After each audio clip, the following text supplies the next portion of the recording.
কেমন আছেন সবাই? আই হোপ আপনারা অনেক ভালো আছেন। বেশ কয়েকদিন পর আজকে আবার দেখা হলো আপনাদের সাথে। আপনারা জানেন যে আমরা একটা অনেক বড় একটা কাজ করছি সারা বাংলাদেশের 64 জেলার প্রায় 50,000 ছেলে মেয়েকে নিয়ে নিজের বলার মতো একটা গল্প।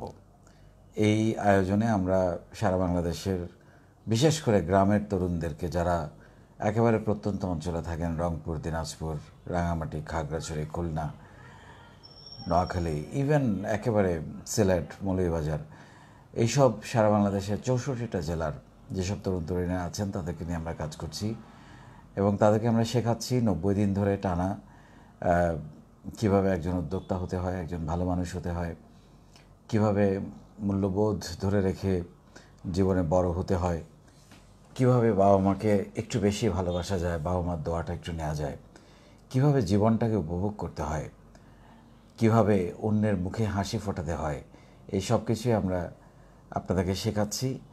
এবং 4টা ব্যাচ শেষ করে ফেলেছি, 5ম ব্যাচ চলছে। নানান প্রতিকূলতা, নানান রকম অস্থিরতা, নানান রকম সুখের দুঃখের সময় নিয়ে আমাদের জীবন কাটে, প্রতিদিন কাটে। এর মধ্যে আমাদের পথ চলা থেকে থাকে না, সব কিছুই চলে নিয়মের মতো করে এবং চলতে হয়, চলতে দিতে হয়, এটাই সৌন্দর্য।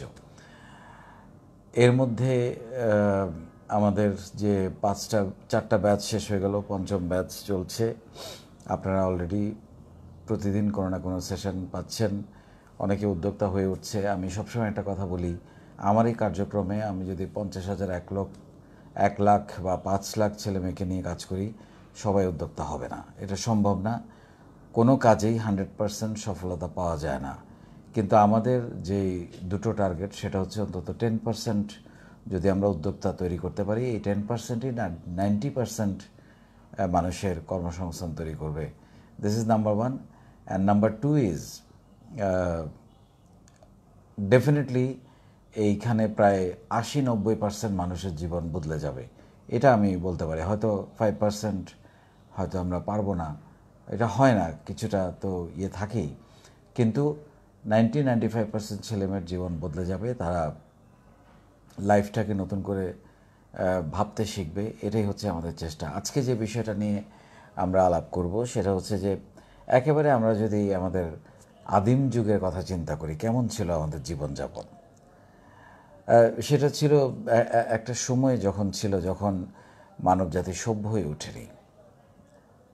তখন কি করত, এই মানব জাতি তখন গুহায় বাস করত। জীবন ধারণের জন্য তখন তারা শিকার করত, ফলমূল, গাছের ফলমূল সংগ্রহ করত জীবন ধারণের জন্য। তখন কিন্তু আসলে পরনির্ভরশীল হওয়ার কিন্তু সুযোগ ছিল না, এবং আমরা পরনির্ভরশীল ছিলাম না, কারণ তাকে যতক্ষণ পরিশ্রম করতে পারবে, শিকার করতে পারবে, তখন সে খেতে পারবে। এটাই ছিল আদিম যুগ, তাই না?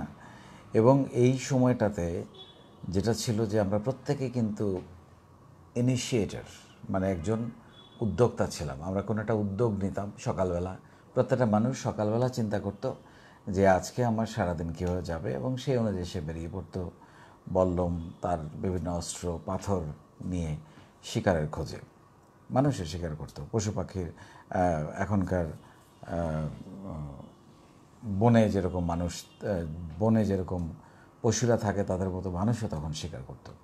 কিন্তু সভ্যতার বিকাশের সাথে সাথে আমরা একটু নিরাপদ জীবন বেছে নেওয়া শুরু করলাম। বিশেষ করে ব্রিটিশরা আমাদেরকে এটা অনেক বেশি, আমরা যদি বাঙালি বা বাংলাদেশের কথা চিন্তা করি, তখন চাকরি করা এটা ছিল একটা বড় ধরনের ফ্যাশন বা একটা বড় ধরনের অ্যাচিভমেন্ট। ডেফিনেটলি এখনও অনেক বেকার, সেই ক্ষেত্রে এখনও একটা চাকরি সোনার হরিণের মতো। সো আমরা নিরাপদ জীবন বেছে নিতে শুরু করলাম, আমরা পরনির্ভরশীলতা তৈরি হলো, আমরা অন্যের স্বপ্ন পূরণের জন্য নিজেকে উৎসর্গ করতে থাকলাম, আমরা হয়ে গেলাম চাকরিজীবী। কারণ আমার এখনও মনে আছে, আমরা এখনও পর্যন্ত আমি বলবো যে স্কুল কলেজে যখন ছেলেমেয়েরা পড়ে, সব বাবা মাই চিন্তা করে আমার ছেলে মেয়ে বড় হয়ে একটা ভালো জব করবে, সরকারি চাকরি অথবা বেসরকারি চাকরি করবে, কিন্তু তখনও তাদের মাথার মধ্যে এটা ঢোকানো হয় না যে বড় হয়ে তুমি একজন উদ্যোক্তা হবে, চাকরি সৃষ্টি করবে, অন্যকে চাকরি দেবে।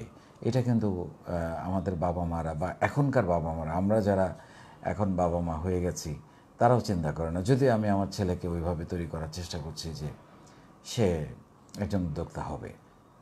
তো সেরকমভাবে এর এক্সপেকটেশনটা অন্যরকম হয়, কারণ বাবা মাদের, বিশেষ করে মধ্যবিত্ত নিম্ন মধ্যবিত্ত পরিবারের বাবা মারা চিন্তা করে আমি অনেক টাকা পয়সা খরচ করে ছেলেকে, কেউ কেউ ঋণ করে জমি বিক্রি করে ছেলে মেয়েকে পড়াচ্ছে, তারা পড়াশোনা শেষ করার পর আরেকটু টাইম দেয়া, কারণ বিজনেসের জন্য আবার কিন্তু 2-3 বছর 5 বছর কারো কারো লেগে যায়, আবার এই টাইমটা ইনভেস্ট করার মতো মানসিক এবং শারীরিক এবং আর্থিক শক্তি কোনোটাই বাবা মার থাকে না। যার কারণে তারা চায় তাদের ছেলেমেয়ে চাকরি, পড়াশোনা শেষ করা মাত্র চাকরিতে যোগদান করবে, যেটা এখন বাস্তবতা খুবই খারাপ। তো সেই দৃষ্টিভঙ্গিতে আমরা যেটা বলার চেষ্টা করছি যে ডেফিনেটলি চাকরি পেলে তো ভালো কথা, কিন্তু চাকরি যদি না পাওয়া যায় বা আমি কি বসে থাকবো? না। তো সেই জন্য প্রস্তুতিটা নিতে হবে পড়াশোনা শেষ করে নয়, পড়াশোনা একেবারে আমি বলবো গ্র্যাজুয়েশন ফার্স্ট ইয়ার থেকেই সেই প্রস্তুতি নেওয়া শুরু করতে হবে যে আমি সম্ভব হলে পাশাপাশি, পড়াশোনার পাশাপাশি প্রতিদিন 3-4 ঘন্টা সময় ব্যয় করে আমি একটা স্কিলস ডেভেলপমেন্ট শিখব। প্রথমে একটা স্কিলস ডেভেলপ করব, তারপরে আমি ছোটোখাটো কোনো একটা পার্ট টাইম জব করব বা পার্ট টাইম কোনো একটা উদ্যোগ নিব, যাতে করে পড়াশোনা শেষ করে চাকরি পেলে তো ভালো কথা, না পেলে আমার একটা মূলধন তৈরি হয়, যেটা দিয়ে আমি এর মধ্যেই পড়াশোনা শেষ করার আগেই আমি একটা আমার কর্মসংস্থান এবং আরও 2-1টা মানুষের কর্মসংস্থানের ব্যবস্থা করে ফেলতে পারি। এই চিন্তা ভাবনাগুলো এখন লাইফে খুবই জরুরি। এখন আর ওইভাবে চিন্তা করার সুযোগ নাই। আর আপনার মাস্টার ডিগ্রি নিয়ে অত পারাপারি করার দরকার নেই। গ্র্যাজুয়েশন করেছেন, আপনি চাকরির জন্য চেষ্টা করেন বা বিজনেসের জন্য চেষ্টা করেন, মাস্টার্স আপনি পরেও করতে পারবেন। এটা অত ম্যান্ডেটরি, হ্যাঁ কোনো কোনো জায়গায় হয়তো এখন প্রি রিকুইজিট হিসেবে মাস্টার ডিগ্রি চায়, আমি মনে করি তাদেরও ভাবনার পরিবর্তন হবে।